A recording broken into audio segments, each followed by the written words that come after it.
Arts at Fanshawe College in London, Ontario. This is CFRL News.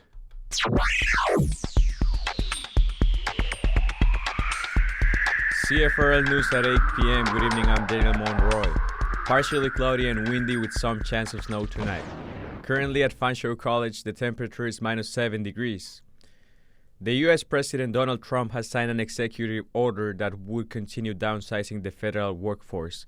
He wants to put limits on hiring with agencies, only adding one new employee for every 4 who leave.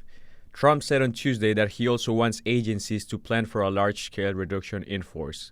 But Trump also had talked about corruption and had some words for the judges in the United States. It seems hard to believe that judges want to try and stop us from looking for corruption, especially when we found hundreds of millions of dollars worth, much more than that, in just a short period of time. And we want to weed out the corruption. And it seems hard to believe that a judge could say, we don't want you to do that.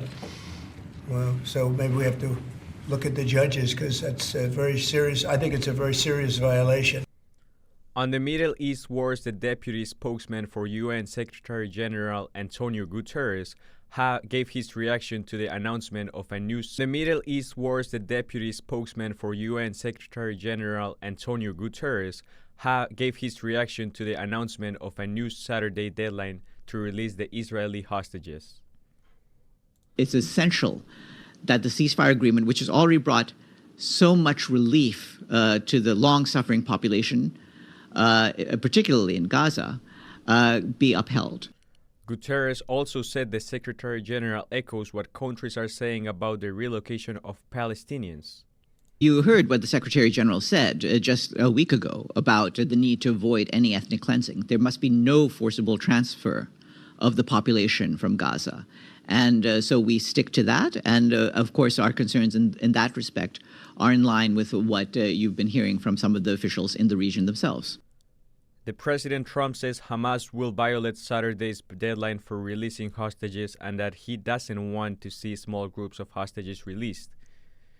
The Ontario Premier Doug Ford took his Ontario election campaign tour to Washington, D.C. on Tuesday to make Ontarians' case against U.S. tariffs, while the other major party leaders continue campaigning across the province.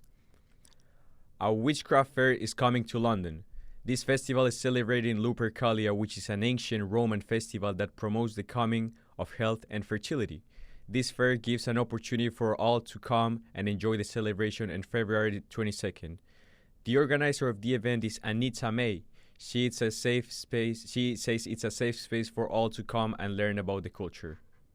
The market is just that next step to creating a safe place for them to shop, to come get their stuff, to talk to local witches, to be able to ask the questions in a safe environment where they're not going to be poked fun at. The event will have over 40 vendors and many activities. There are some developments in the felony assault trial of the rapper A$AP Rocky in Los Angeles. The Grammy Award-nominated artist is being charged for a shooting that happened in 2021. Alex Stone has the story. After 2.5 weeks of often combative testimony, jurors will hear closing arguments on Thursday. On Tuesday morning, when it was expected A$AP Rocky might testify, he told the judge he had chosen not to. Jurors will have to decide if the gun A$AP Rocky fired toward his former friend A$AP Relly during an argument was real or a prop gun with blanks in it, as A$AP Rocky claims it was. If he's convicted, Rocky could get 24 years in prison. Alex Stone, ABC News, Los Angeles. In sports, the London Lightning is losing right now against the Sudbury 5 and the score is 58-37. On the NBA, the Toronto Raptors are winning 30-20 right now against the Philadelphia 76ers. And the Raptors will face the Cleveland Cavaliers tomorrow at 7:30 p.m. The Detroit Pistons will play the Chicago Bulls right now at 8 p.m. And the Pistons' next game is tomorrow at 8 p.m. against the Chicago Bulls.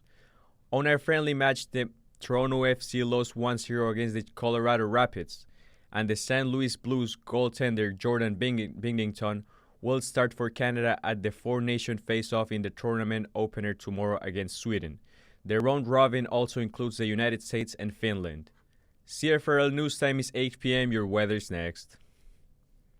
I said, ooh, I'm blinded by the lights. Hey, You almost done in there? It's been an hour. What are you even doing? Putting on a concert? Sorry, I was warming up my vocals for Share the Land. Isn't that the name of a song by the Guess Who? Who? No, never mind. Just hurry up. Share the music, share the land. Join students from Fanshaw's Music Industry Arts program on February 11th as they share their talents on stage performing well-known Canadian songs. Click the events tab at londonmusichall.com.